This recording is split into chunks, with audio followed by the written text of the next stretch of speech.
Hai, Assalamualaikum warahmatullahi wabarakatuh. Anda bersama saya lagi, Sekistrozi dalam e-tuition online subjek sejarah. Okay, so siapa yang baru masuk, saya nak ucapkan terima kasih jutaan, ribuan, puluhan, ratusan terima kasih lah sebab sudi masuk kelas saya lagi pada hari ini.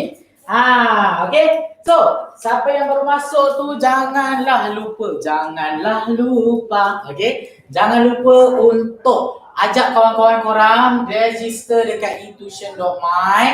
Okay, sebab apa? Sebab di sinilah satu-satunya platform untuk korang belajar pada zaman pandemik ni. eTuition. Nama pun eTuition. Korang tak boleh pergi tuition fizikal. So kita bawa tuition dekat korang. Gunakan eTuition. Okay, dapat tak dekat situ?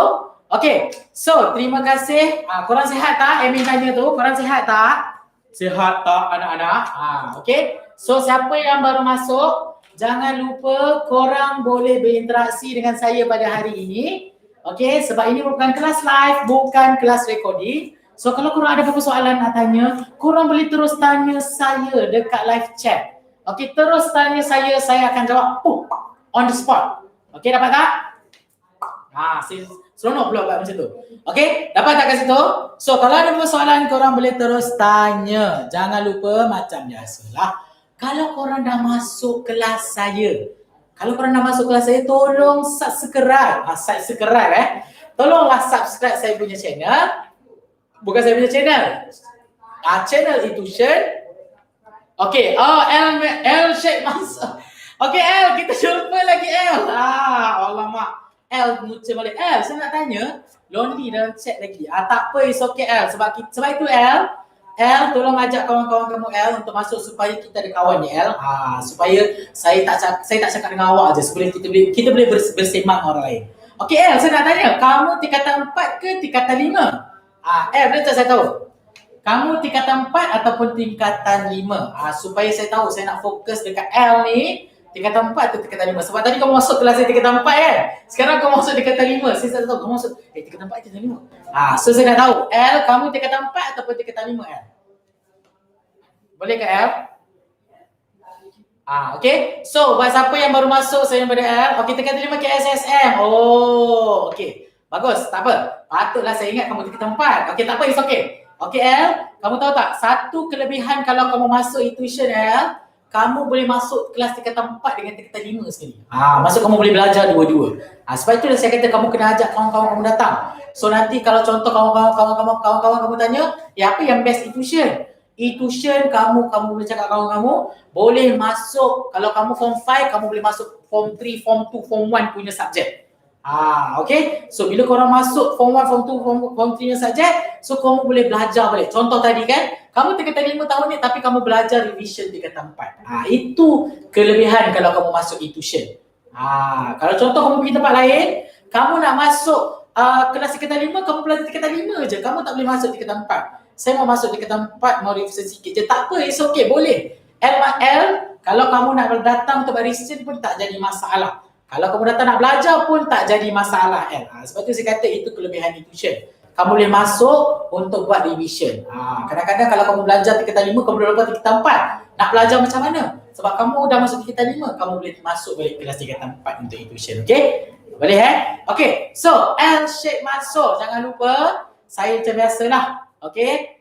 Jangan lupa bahan macam biasa. Kalau tadi tingkatan 4 saya dah bagi bahan dekat tingkatan 4 punya. Hari ini untuk tingkatan 5 pun saya dah sediakan bahan. Memang saya tingkatan 5 KSSM. Okay, bagus. Okay, so tingkatan 5, tolong saya dah letak bahan dekat description bawah. Okay, kamu boleh dapatkan bahan saya. Ini adalah tingkatan bab yang pertama, tingkatan 5 KSSM L. Okay, boleh L Okay. So, kalau tak faham boleh tanya terus ya L. Jangan malu-malu dengan saya L. Okay L.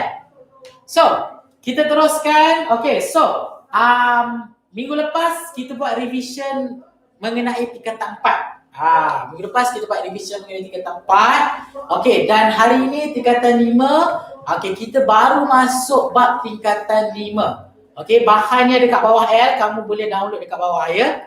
Okay, so hari ini kita akan masuk bab yang kelima mengenai apa? Alamak, mana saya punya pen?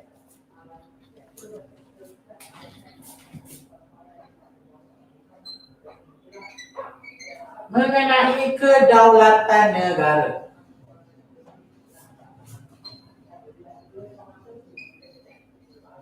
Okey, mengenai kedaulatan negara. Okey, so L, kamu tahu tak apa maksud kedaulatan? Pernah dengar perkataan kedaulatan tak L? Okey, kat mana je yang kamu pernah dengar perkataan kedaulatan? Saya nak tahu. Pernah tak kamu dengar perkataan kedaulatan? Dan kalau kamu pernah dengar, dekat mana kamu dengar orang cakap perkataan kedaulatan ataupun perkataan daulat?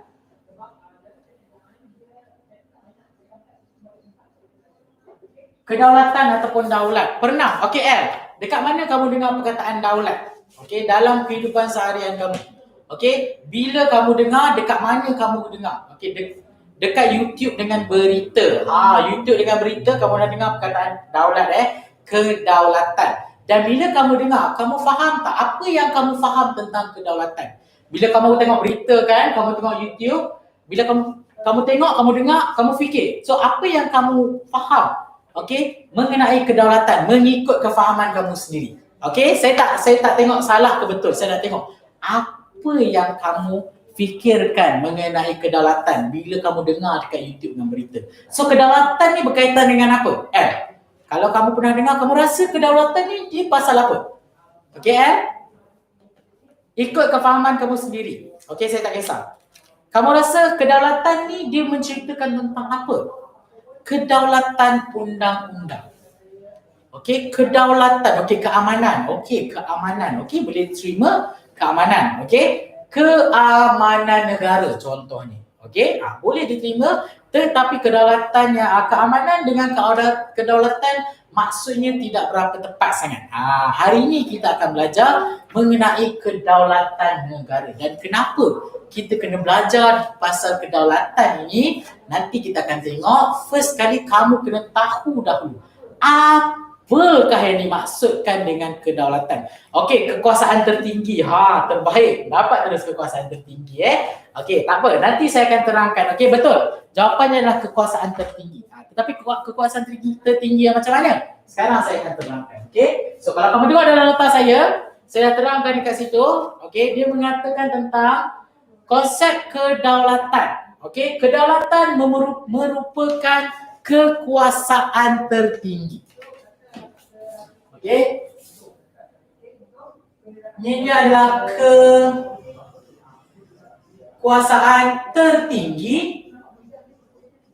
Okey, kekuasaan tertinggi dan kewibawaan sesebuah negara yang bebas serta mempunyai hak untuk melaksanakan pemerintahan dan pentadbiran negara. Itu definisi general dia. Okey, maksudnya kekuasaan tertinggi di mana maksudnya sebuah negara ada hak atau kuasa untuk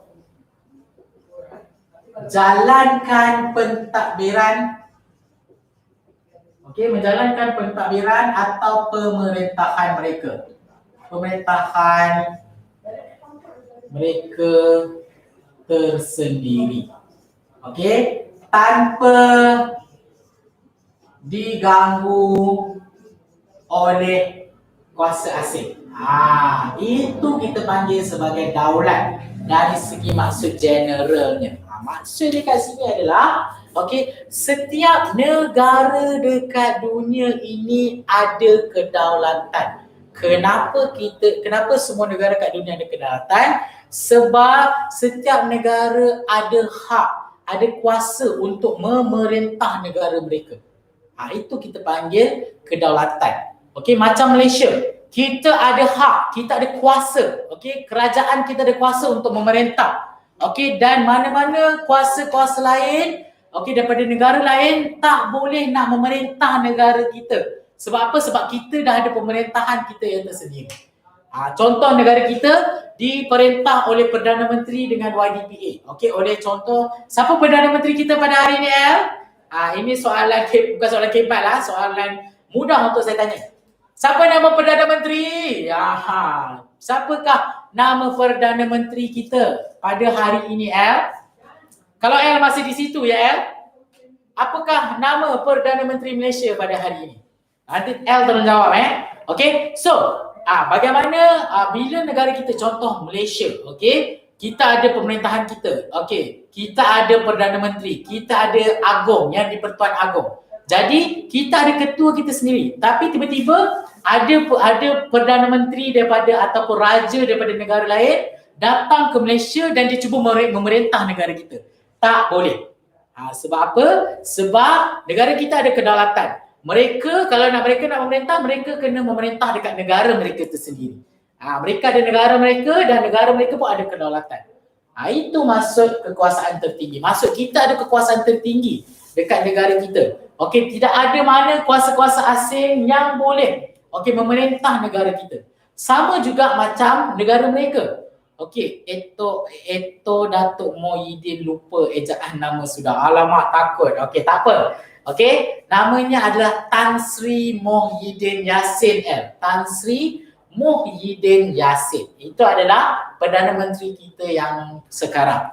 Okey, so macam saya cakap tadi, negara kita ada kedaulatan. Maksudnya negara kita ada hak untuk memerintah dengan sendirinya. Maksudnya kuasa-kuasa lain, mana-mana kerajaan-kerajaan lain tak boleh datang negara kita dan memerintah suka hati mereka. Sama juga macam negara kita. Kalau contoh kita nak pergi memerintah negara orang lain pun tak boleh. Kalau contoh Perdana Menteri kita, pergi negara Jepun, dia cuba memerintah negara Jepun, tak boleh. Sebab apa? Sebab Jepun ada kedaulatan dia yang tersendiri. Jepun ada ketua dia, Jepun ada kedaulatan dia, Jepun ada pemerintahan dia yang tersendiri. Okey, takut dah tak hafal nama menteri, betul-betul kena kecam pula. Alah, tak apa, it's okay. Tak apa, L. Okey, sebab itulah kita dalam kelas kita belajar L. Okey. Kalau kamu lupa, kamu belajar. Okey, kalau kamu lupa lagi, kamu teruskan belajar. Okey, bila kamu baca banyak kali, okey, insya-Allah dia akan ingat. Okey, boleh L Tak jadi masalah kalau tak hafal, tak ada orang nak kecam. Okey, sebab apa? Sebab kita dalam kelas. Kelas adalah proses pembelajaran.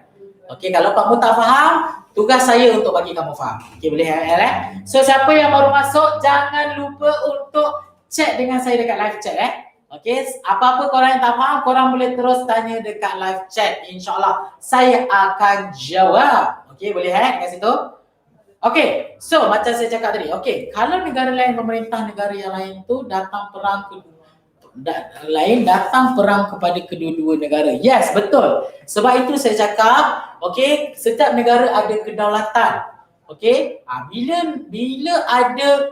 bila ada negara lain yang cuba memerintah negara lain, di situ yang wujudnya orang kata gangguan terhadap kedaulatan sesebuah negara.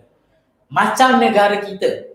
Kamu belajar masa tingkatan 3 dahulu. Negara kita dahulu diganggu kedaulatannya oleh siapa? Siapa yang mengganggu kedaulatan negara kita pada zaman sebelum kita merdeka? Siapa tahu tak Okey, negara mana yang datang ke negara kita dan mengganggu kita punya kedaulatan? Siapa tahu tak Siapakah negara yang mengganggu kedaulatan negara kita?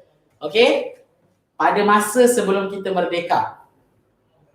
Okey Kalau tahu, kamu boleh tuliskan British, betul tepat sekali. You are the best. Kita ada British dan Jepun. Dan inilah negara-negara yang datang dekat negara orang lain dan mengganggu kedaulatan orang lain. So ini yang marah ni. Sebenarnya tak boleh. Okey, tak boleh. Sebab apa? Sebab setiap negara ada kebebasan, ada kedaulatan mereka yang tersendiri. Okey, itu kita masukkan. Okey, kekuasaan semua negara ada hak, ada kuasa ataupun bebas. Senang bebas untuk jalankan pentadbiran dan pemerintahan mereka tersendiri tanpa diganggu oleh mana-mana kuasa asing. Okey, itu maksud dia. Okey, dan kita cuba tengok dengan lebih mendalam lagi maksud kedaulatan ini dari segi beberapa konteks. Kita tengok yang pertama dari segi bahasa. Okey, kita tengok dari segi bahasa.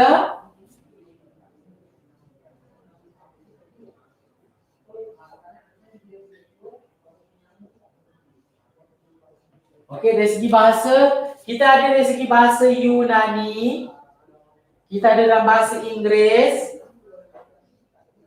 Okey, dan juga dari segi bahasa Arab dan juga dari segi bahasa Melayu. Okey, dalam bahasa Yunani kita kenali daulat itu sebagai apa? Sebagai Supernus. Supernus atau Superinus. Okey, Superinus. Dalam bahasa Inggeris pula kita kenali sebagai sovereignty. Saya pun susah nak sebut. Okey, ini ejaan dia. Sovereignty. Saya pun susah nak sebut Okey.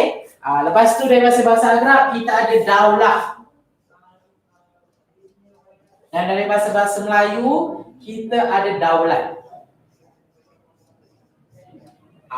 So kita tengok yang pertama, supernus ataupun superinus. Okey, ia bermaksud agung ataupun tinggi. Okey, ianya bermaksud agung ataupun tinggi. Okey, dan ianya merujuk kepada negara bebas dan merdeka. Bebas, merdeka. Okey, dapat kat situ. So mana-mana negara yang tak merdeka, so maksud negara itu tak ada kedaulatan. Macam negara kita, sebelum kita merdeka, negara kita tak ada kedaulatan. Sebab apa? Negara kita diperintah oleh kuasa asing. So bila negara kita diperintah oleh kuasa asing, so kedaulatan kita tak ada. Kedaulatan akan ada bila kita memerintah, pentadbiran kita sendiri. Barulah kita dianggap sebagai negara yang ada daulat. Okey, faham dari kat situ? Okey, so itulah superinus, agung, tinggi, bebas dan juga merdeka. Okey, dapat tak dekat situ? Okey. Okey, so seterusnya cuba kita tengok.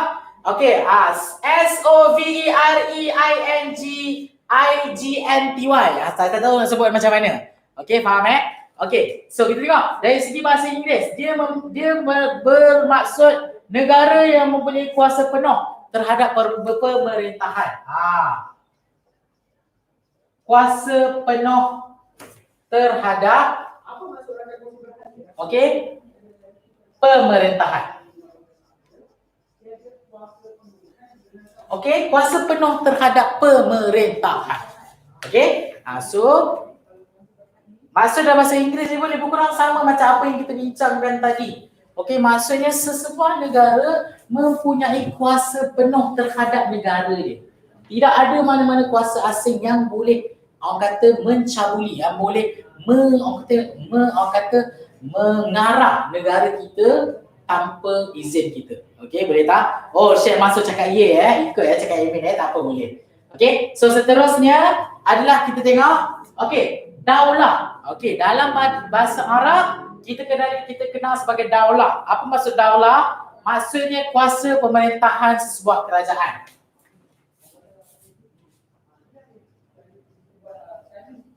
Kuasa pemerintahan.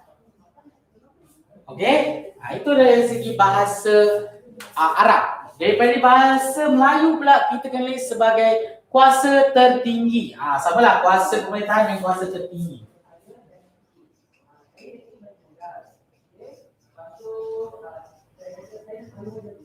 Okey, dapat? So ini dari segi bahasa. Dan kamu kena hafal ni. Kamu kena tahu dari segi bahasa Yunani, dia panggil sebagai supernus ataupun superinus. Dalam bahasa ini kita panggil saya nak sebut sovereignty saya rasa. Sovereignty ataupun kuasa penuh terhadap pemerintahan. Dari segi bahasa Arab kita kenali sebagai daulah ataupun kuasa pemerintahan. Dari segi bahasa Melayu kita panggil sebagai kuasa tertinggi. Sebab itulah kuasa tertinggi terletak atas. Kuasa tertinggi. Kuasa tertinggi dalam apa? Kuasa tertinggi dalam pemerintahan. Di mana kuasa lain tak boleh memerintah kecuali negara kita. Okey, faham kat situ So, ada apa soalan lagi dekat situ? Kalau ada persoalan kamu boleh terus tanya Jangan lupa ini kamu kena hafal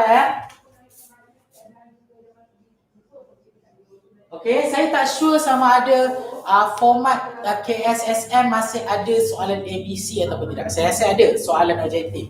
So, lazimnya mungkin soalan-soalan yang bahagian ini dia akan tanya dalam bahagian objektif. Okey, apakah maksud supernus ataupun superinus? So dia akan bagi pilihan jawapan. Ataupun dia akan tanya, apakah maksud berikan maksud kuasa penuh terhadap pemerintahan. So dia bagi pilihan sovereignty, sovereignty, daulat juga daulat. So kamu kena pilih. Okey, sebab itu kamu kena hafal ni. Okey, bahasa Arab dengan bahasa Melayu sama, daulah dan juga daulat. So tukar H dengan T saja. Ini superinus, supernus dan superinus dan sovereignty.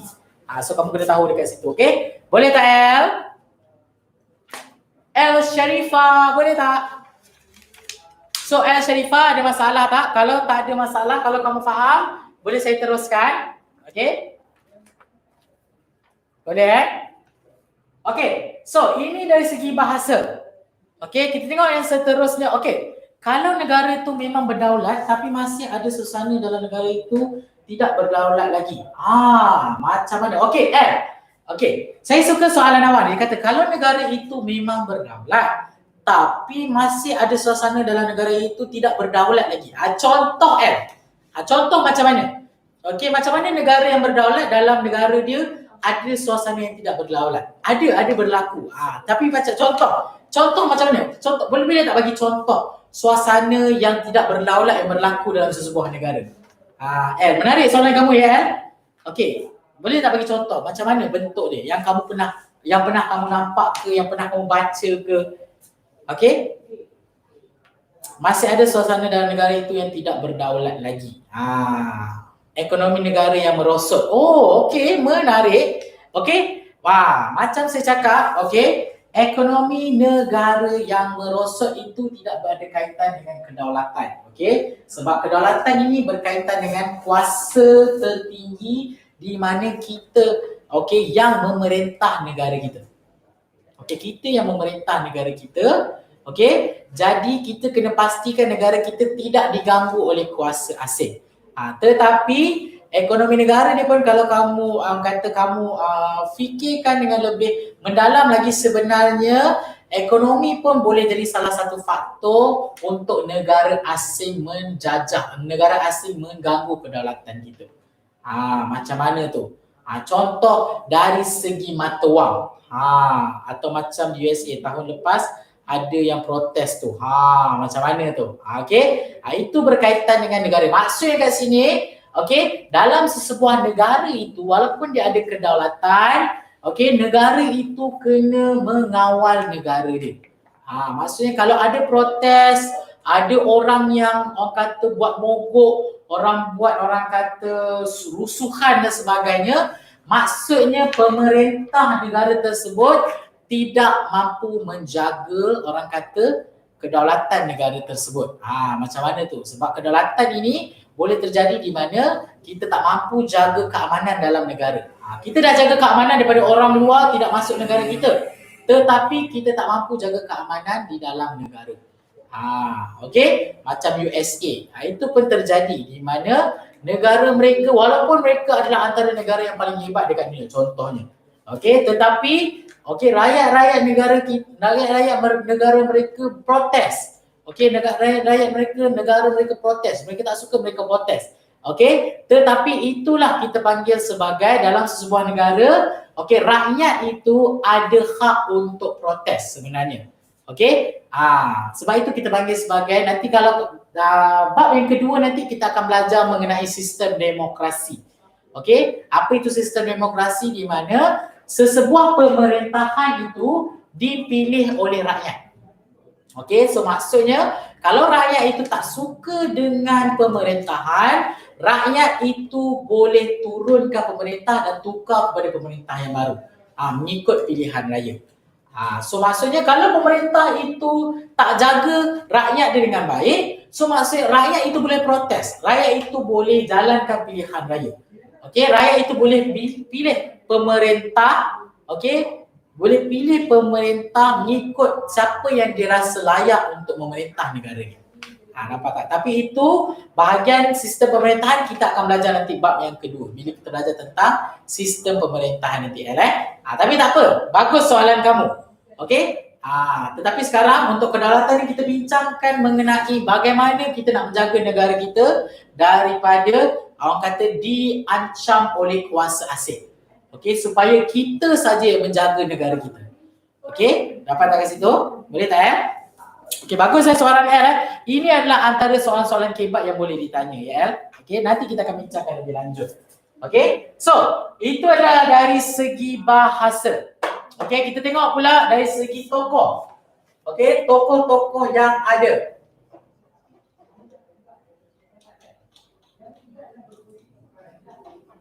Okey, dari tokoh kalau kamu tengok kat situ, okey. Kita ada 5 orang tokoh-tokoh intelektual yang sangat terkenal di dunia.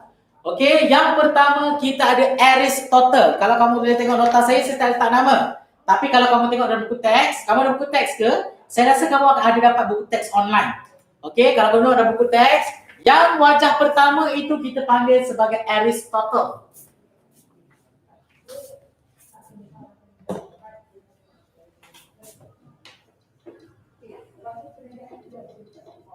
Okey, Aristotle ini merupakan ahli falsafah yang sangat terkenal pada zaman tamadun Yunani.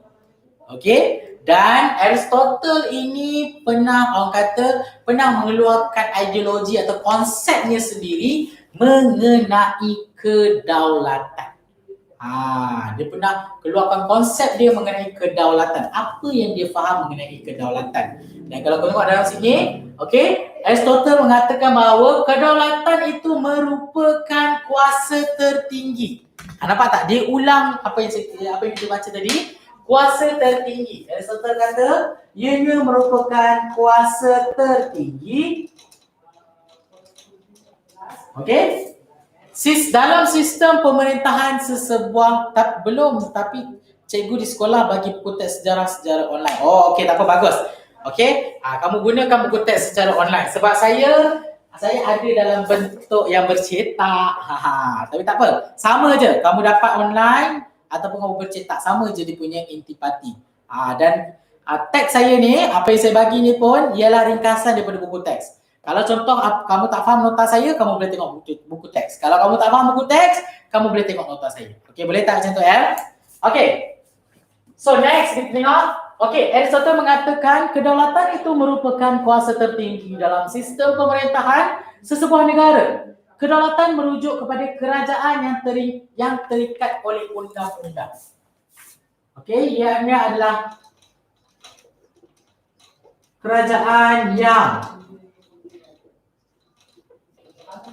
terikat oleh undang-undang. Ini apa yang difahami oleh Aristotle.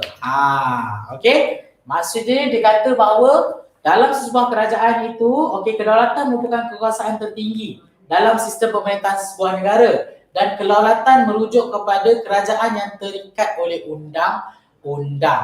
Maksudnya kerajaan yang memerintah dia terikat dengan undang-undang. Dia kena memerintah, dia kena jaga orang kata rakyat-rakyat dia. Okey, itu dari segi pemahaman Aristotle. Okey, ini adalah kata kunci dia. Sebab apa? Sebab soalan-soalan begini dia akan tanya dalam soalan-soalan struktur contohnya. Ataupun dalam soalan-soalan kertas satu. Dia akan tanya, okey, apakah dia akan bagi gambar, contoh dia bagi gambar Aristotle, dia akan tanya, apakah pandangan tokoh berikut mengenai kedaulatan? Lepas tu dia akan bagi pilihan jawapan. So kamu kena pilih pilihan jawapan yang tepat dekat situ. Okey, boleh Okey, itu dari segi Aristotle. Yang kedua adalah siapakah tokoh ini? Ini adalah Ibnu Khaldun. Siapa ini Ibnu Khaldun? Ibnu Khaldun ini adalah bapa sejarah. Orang kata bapa sejarah. Dia adalah orang kata orang tokoh sejarah yang paling agung di dunia. Okey, Ibnu Khaldun. Okey, dan Ibnu Khaldun ini pernah menyatakan bahawa kedaulatan merupakan kekuasaan dan kekuatan dan kekuasaan. Diterangkan tentang kekuatan dan kekuasaan.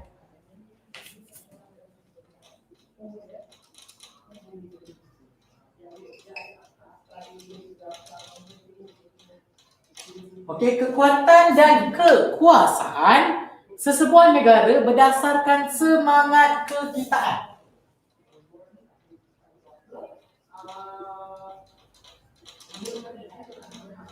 Apa itu semangat kekitaan? Okey, pernah dengar nama semangat kekitaan?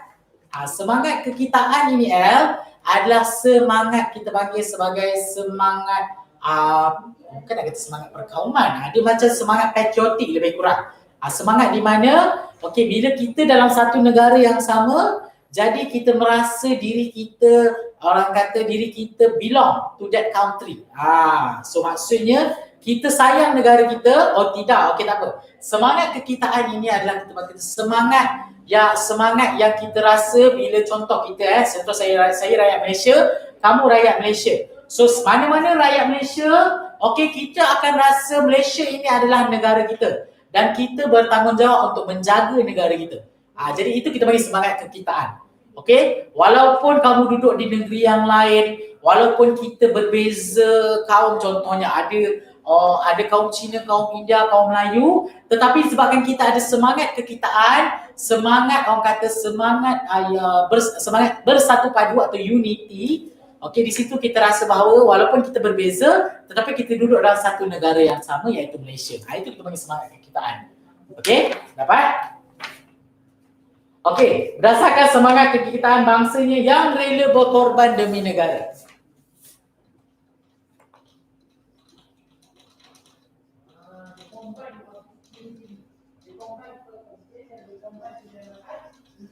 Yang rela berkorban demi negara walaupun berkacukan. Betul. Walaupun berkacukan ni maksudnya kacuk tu ke mix blood ke? Yes, betul. Selagi kamu warga negara Malaysia, kalau kamu rasa kamu sayang negara kamu, itu kita panggil sebagai semangat kekitaan. Kita panggil semangat kekitaan. Walaupun kita berbeza bangsa, kita berbeza bahasa, kita berbeza agama, tetapi disebabkan kita rakyat Malaysia, jadi kita rasa kita adalah satu, unity. Kita bersatu padu untuk kita rela berkorban demi negara. Contoh kalau negara kita dalam bahaya, negara kita hendak dijajah oleh negara lain. Jadi sebagai rakyat Malaysia, kita kena bersatu padu untuk menghalang negara lain untuk masuk ke dalam negara kita. Tak kira mixed blood ke, bukan mixed blood ke, selagi kamu lahir dekat Malaysia, kamu ada warga negara Malaysia, kamu rasa negara Malaysia ini adalah rumah kamu, so kamu ada semangat kekitaan itu yang dikongsi oleh semua rakyat Malaysia. So kalau contoh ada orang kata mengganggu ketenteraman Malaysia, so kamu akan rasa marah. Mana-mana rakyat Malaysia tak kira agama bangsa, mereka akan rasa marah sebab Malaysia adalah negara kita. Walaupun kita berbeza. Itu masuk semangat kekitaan. Dapat tak kat situ? Boleh seterusnya kita tengok dari segi tokoh yang ketiga. Kita ada Jane Bodin. Siapa ni Jane Bodin? Jane Bodin ni seorang pakar politik daripada Perancis. Dari seorang pakar politik, dia kaji tentang sistem politik. Dekat Perancis, dan dia juga pernah mengeluarkan ideologi ataupun konsep yang dia faham mengenai sistem, mengenai kedaulatan yang difahami oleh dia. So kita tengok apa yang difahami oleh James Bodin mengenai kedaulatan. So kalau tengok kat sini, dia cakap bahawa kedaulatan merupakan kuasa tertinggi. Masih lagi dia cakap tentang kuasa tertinggi.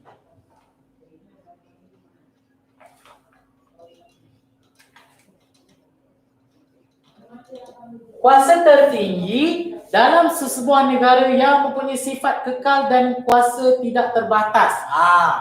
Sifat kekal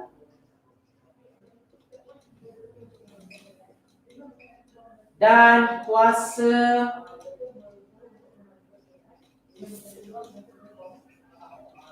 tidak terbatas. Kuasa tidak terbatas. Cara cakap dia John ejaan tu John John ke? Saya tengok Jean. Maafkan saya tengok beli buku dia.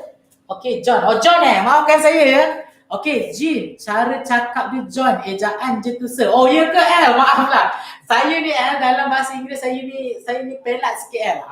So kalau contoh saya sebut lain tu, kamu betulkan Okey, so maksudnya apa? John Bodin Okey, maaf. John Bodin, maafkan saya. John Bodin, okey. So John Bodin. Okey, John Bodin Okey, so dia mengatakan bahawa kedaulatan merupakan kekuasaan tertinggi dan dalam sebuah negara yang mempunyai sifat kekal dan kuasa tidak terbatas untuk membuat undang-undang dan mentafsir dan melaksanakannya. Okey, membuat undang-undang itu jadi satu kata kunci ataupun membuat undang-undang lah.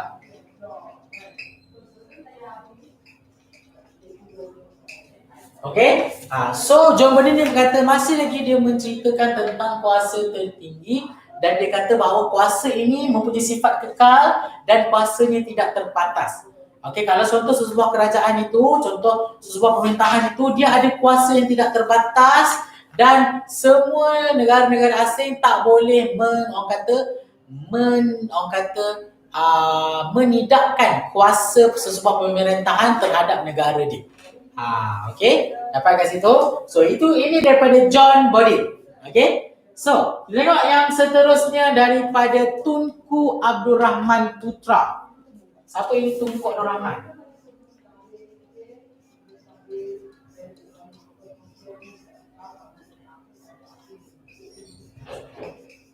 So siapa ini Tunku Abdul Rahman Tunku pula. Tunku Abdul Rahman ni siapa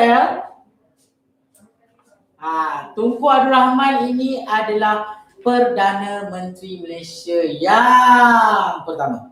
Okey, Perdana Menteri Malaysia yang pertama. Okey, dan Tunku Abdul Rahman ini dia juga menceritakan tentang konsep kedaulatan yang difahami oleh ataupun apa yang dia faham tentang konsep kedaulatan. Sebab dia jadi Perdana Menteri, jadi dia tahu. Okey, sebab dia adalah orang kata dia yang menjaga kekuasaan tertinggi. Dia adalah antara Tunku Abdul Rahman Perdana Menteri Malaysia yang pertama. Okey, bagus. Good job. Okey, so jadi Tunku Abdul Rahman adalah antara orang yang bertanggungjawab yang mempunyai kekuasaan tertinggi terhadap negara kita. Jadi dia pun ada dia punya pandangan dia yang tersendiri mengenai konsep kedaulatan itu sendiri. Okay, so kita tengok apa yang dia faham tentang konsep kedaulatan. Dia cakap kat sini, kedaulatan dibina berdasarkan prinsip kebebasan dan keadilan. Okay, dia terangkan tentang prinsip kebebasan dan keadilan.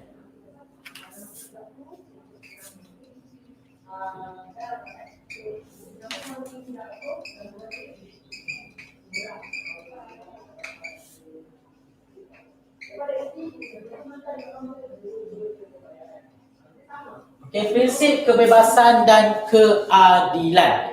Okay, yang sentiasa memperjuangkan kebajikan dan kesejahteraan rakyat. Okay, kebajikan, dan kesejahteraan rakyat.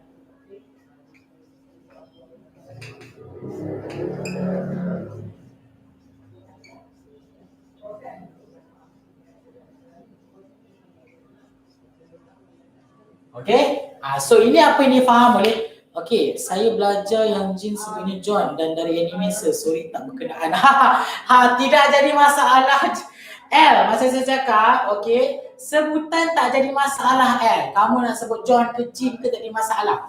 Yang penting adalah kamu faham mengenai apa yang diperkatakan ataupun apa konsep yang dibawa oleh pakcik ni. Oleh pakcik Bodin ni lah. So kalau kamu faham tak jadi masalah. Kamu nak sebut John ke, kamu nak sebut Jin ke, Jun ke, tak jadi masalah. Okay, dapat? So untuk Tunku Abdul Rahman, dia kata tentang prinsip kebebasan dan keadilan. Dia kata kedaulatan itu berdasarkan kebebasan dan keadilan. Dia kata kalau negara kita nak daulat, kita kena ada prinsip keadilan, kena ada kebebasan. Sebab sebelum kita merdeka kita tidak bebas. Sebab apa kita tidak bebas? Sebab kita dijajah oleh British. Jadi bila kita dijajah oleh British dan Jepun, kita tidak bebas. Dan British dan Jepun tidak berlaku adil terhadap rakyat-rakyat kita. Itu pun juga tidak ada kedaulatan. Jadi bila lepas kita merdeka, kita ada kebebasan, kita ada keadilan. Itulah yang dianggap sebagai kedaulatan. Okey? Dapat? Itu dari segi Tunku Abdul Rahman. Dan ada seorang lagi. Saya tak tahu nulis kat bahasa dalam sini lah.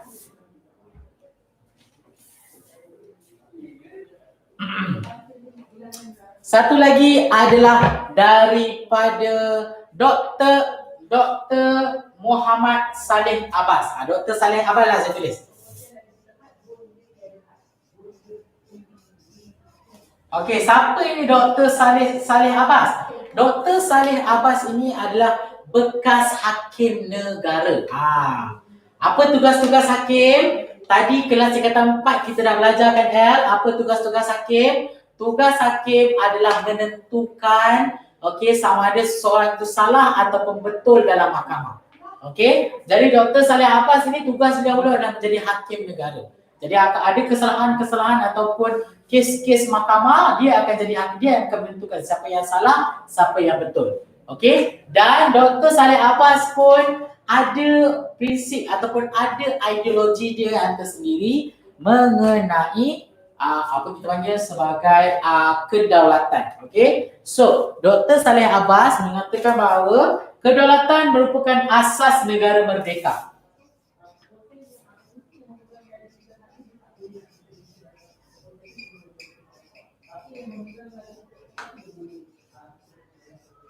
Okey, merupakan asas negara merdeka dengan hak untuk mengatur urusan negeri tanpa telunjuk asing. Itu satu lagi saya lupa nak highlight. Okey, maksudnya hak mengatur urusan negeri atau urusan negara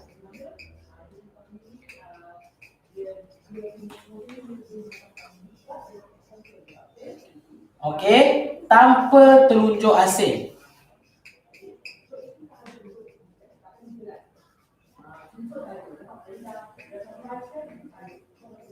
Yes, itu adalah orang kata konsep kedaulatan yang difahami oleh Dr. Saleh Abbas. Dan kalau kau tengok, semua konsep-konsep yang kita belajar daripada Aristotle, Ibn Khaldun, John atau Jean Bodin, Tunku Abdul Rahman dan Dr. Saleh Abbas, semuanya walaupun agak berbeza, tetapi semuanya berkaitan dengan perkara yang sama, iaitu berkaitan dengan apa? Berkaitan dengan kekuasaan, berkaitan dengan pemerintahan, berkaitan dengan hak untuk memerintah negara sendiri tanpa telunjuk kuasa asing. Itu maksudnya. Okey, L tengok anime apa? Alamak, itu Shen dah tanya kat situ L tengok anime apa? Attack of the Titan ke? Attack on the Titan. Saya pun tak sure cerita tu. Okey? Boleh lah bagi tahu dekat admin Admin itu Shen pun minat anime saya pun tak tahu. Okey, dapat tak kat situ L? Okey. So, faham tak dekat situ L? Okey, mengenai konsep kedaulatan. Ada mana-mana bahagian yang kamu tidak faham?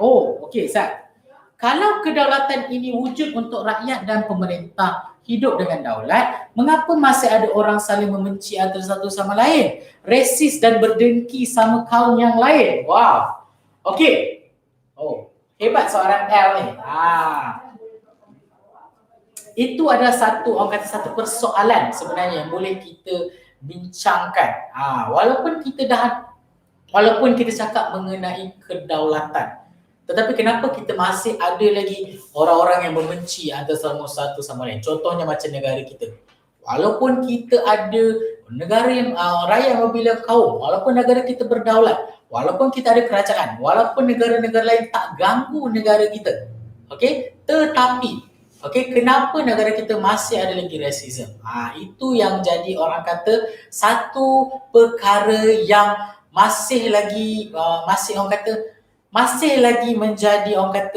kita mencari macam mana nak selesaikan hal tersebut. Sebab apa L? Sebab kita duduk dalam masyarakat yang majmuk.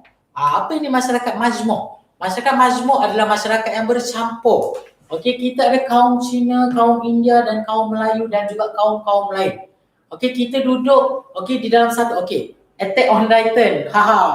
Hakyu, School Baby Sister. Banyak dia. Alamak. L, nak sembang pasal nanti pasal anime dengan admin So saya nak jawab soalan L tadi Okey, so berkaitan dengan racism semua benda tu. Okey, semua benda ini berlaku disebabkan apa? Disebabkan kita masih ada kita punya semangat, orang kata semangat perkauman yang tinggi. Sebab apa? Sebab kita hidup dalam masyarakat yang berbeza. Okey, walaupun kita duduk sama, kita masih lagi ada orang kata perbezaan agama, perbezaan budaya, bahasa dan sebagainya.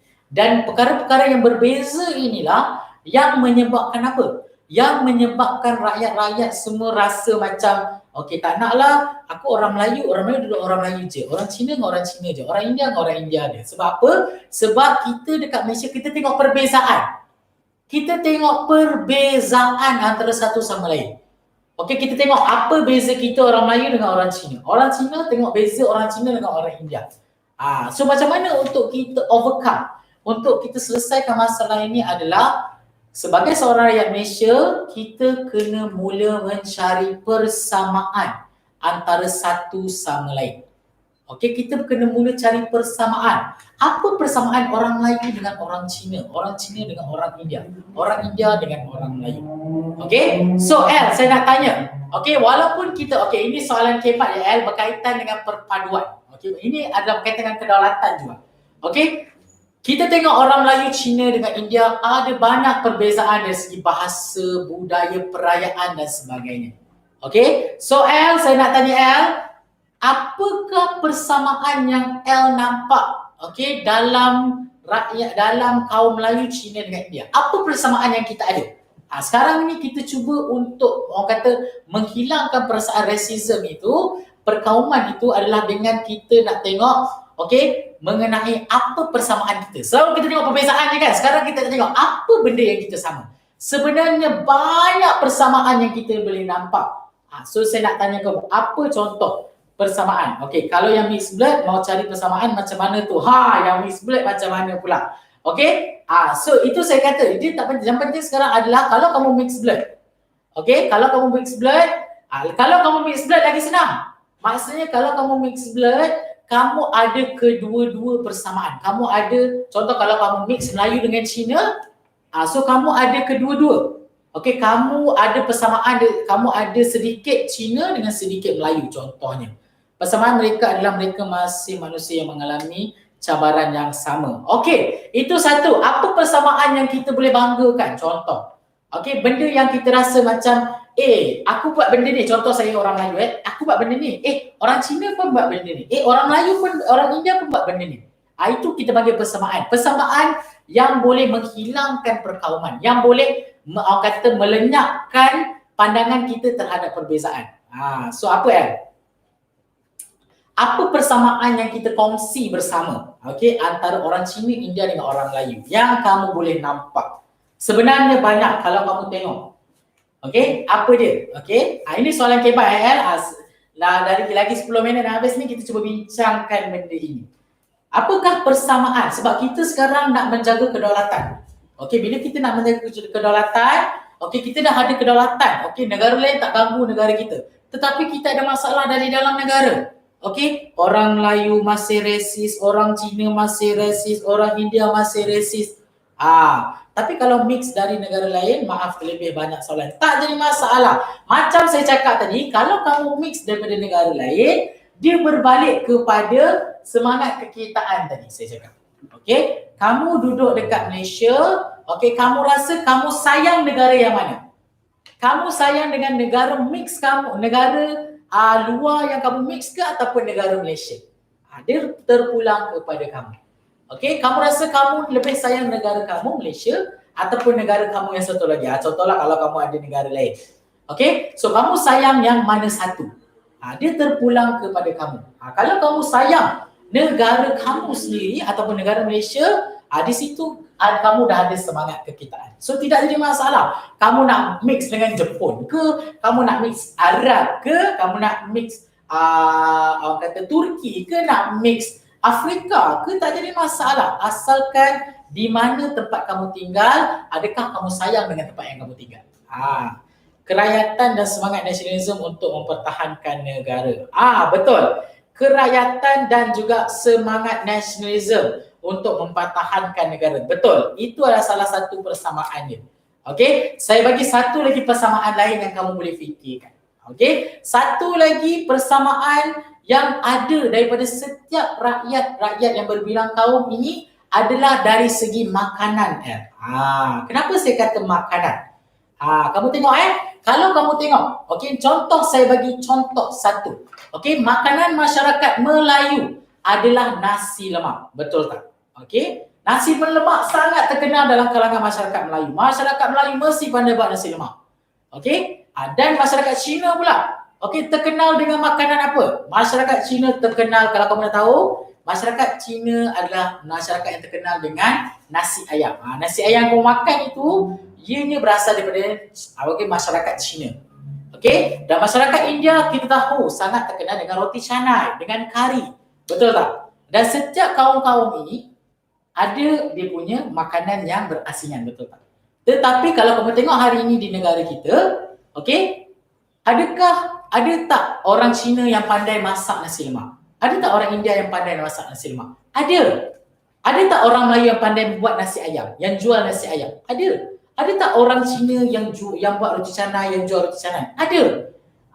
So ini adalah persamaan dia dari segi makanan. Walaupun kita ada makanan kita yang berbeza-beza, tetapi kita berkongsi, okey, kita berkongsi resepi tu sehingga kan ada nasi lemak yang dibuat oleh orang yang berbangsa India. Dan ada juga nasi ayam ataupun kita panggil makanan lain. Contoh macam mi ke, macam mi kan Cina kan terkenal dengan mi sup lah, mi kari lah. Okey, ada orang Melayu yang pandai buat mi kari yang sama rasanya macam mi kari yang orang-orang Cina buat. So itu adalah persamaan yang kita boleh tengok. Dan sebenarnya ada banyak lagi okey, bukan saja dari segi makanan. Okey, dan kalau kamu tengok dalam masyarakat kita kan, apa lagi persamaan yang kita kongsikan antara satu kaum dengan satu kaum? Banyak. Tetapi masyarakat kita tak nampak. Apa masyarakat kita nampak hanyalah perbezaan. Okey, orang Cina warna kulit macam ni, orang India warna kulit macam ni. Okey, orang India perayaan macam ni, orang Cina perayaan macam ni, orang Melayu perayaan macam ni. So itu yang kita kena tukar. Pemikiran itu yang kita kena tukar supaya kita dapat menjaga kedaulatan negara kita, supaya kita dapat menjaga kedaulatan daripada negara luar dan kita dapat menjaga kedaulatan di dalam negara. Macam mana? Dengan kita melihat persamaan lebih banyak daripada perbezaan. Okey, dapat tak? Okey, resis jangan resis ya. El Syarifah pula. El Sharifah Okey, itu macam saya cakap, macam mana untuk kita overcome, untuk kita selesaikan masalah resis ni adalah setiap masyarakat bermula daripada diri kita sendiri, kita tengok apa persamaan kita dengan orang lain. So bila kita tahu persamaan kita dengan orang lain, di situ kita dapat hilangkan sedikit demi sedikit perasaan perkauman yang ada dalam diri kita. Okey, boleh tak dekat situ Faham tak? Dapat dah So itu adalah soalan kebat. Menarik Okey, contoh soalan ini boleh tanya dalam soalan kebat. Dan kalau contoh soalan kebat tanya macam ni, kamu boleh jawab menggunakan apa yang kita bincangkan tadi. Tengok lebih banyak persamaan, jangan tengok perbezaan. Okey, contoh persamaan dari segi makanan dan sebagainya. Okey, bagus Perbincangan macam ni yang saya nak dalam kelas saya.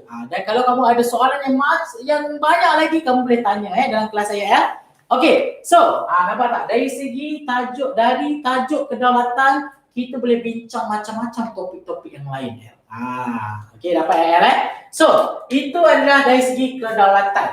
Okey, dapat tak? Okey, so kita dah habis mengenai konsep kedaulatan dari segi bahasa dan juga tokoh. So, daripada semua yang kita belajar ini, okey, dia bawa kepada satu konsep saja, definisi. Untuk kalau kamu nak jawab exam, satu definisi yang general adalah kita ambil yang ini. Ini adalah konsep general dia. Okey, so semuanya berkaitan dengan ini.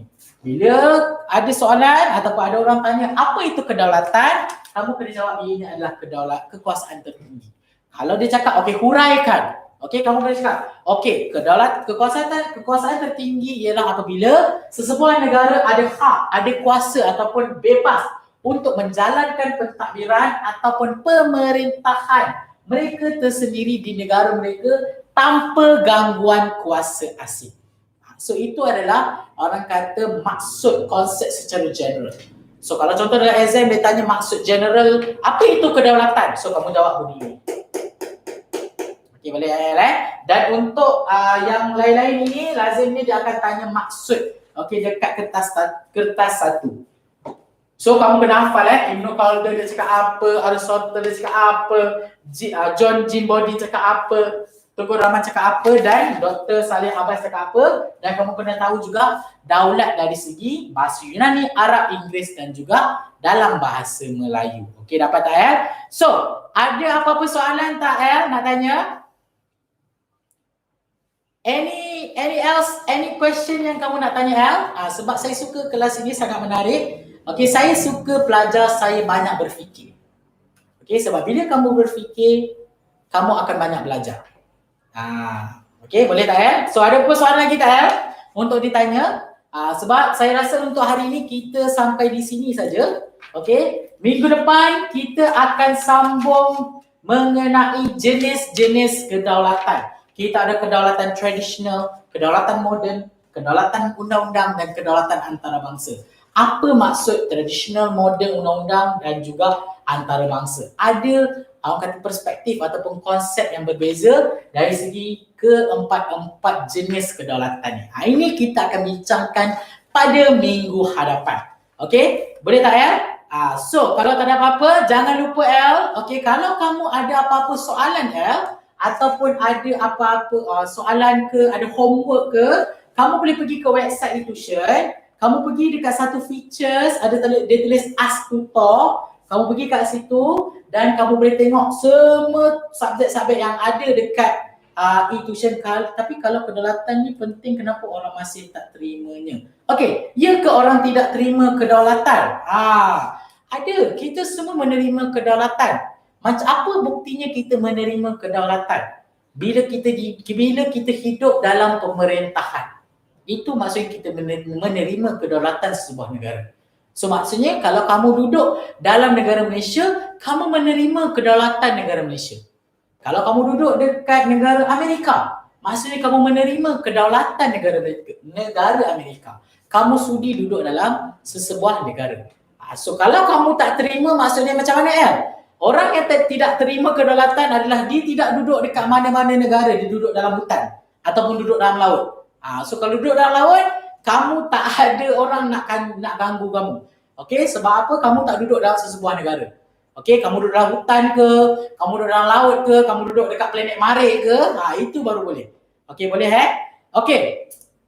Jangan lupa saya cakap kamu pergi ke website, kalau ada homework ke apa-apa nak tanya, pergi ke website dan pergi ke page Ask Tutor. Ada subjek sejarah dan juga bahasa Melayu. Kalau kamu ada homework ke, kamu boleh snap pic dekat, kamu boleh tangkap gambar dan masukkan ke dalam, orang kata ke dalam page tu. Saya setiap hari saya akan buka page tu, saya akan tengok apa soalan-soalan dan homework yang student bagi dan kita akan bincangkan bersama-sama macam mana untuk kita jawabkan macam mana untuk kita jawab soalan ini. Okay, so jangan lupa juga untuk follow Instagram, Instagram, Facebook, Twitter dan juga Telegram Tanya Tutor e-tuition dan juga TikTok e-tuition. Kalau tengok konten-konten nak tengok saya menari, saya ada video saya menari dekat TikTok e-tuition. Boleh tengok e-tuition.my boleh Okey. So, ada apa soalan lagi nak tanya Okey, sebab kita berbaki lagi 2 minit Okey, kalau tak ada, jangan lupa minggu depan. Okey, kalau kamu masih nak masuk kelas saya boleh masuk tingkatan 4 dengan 5 terus.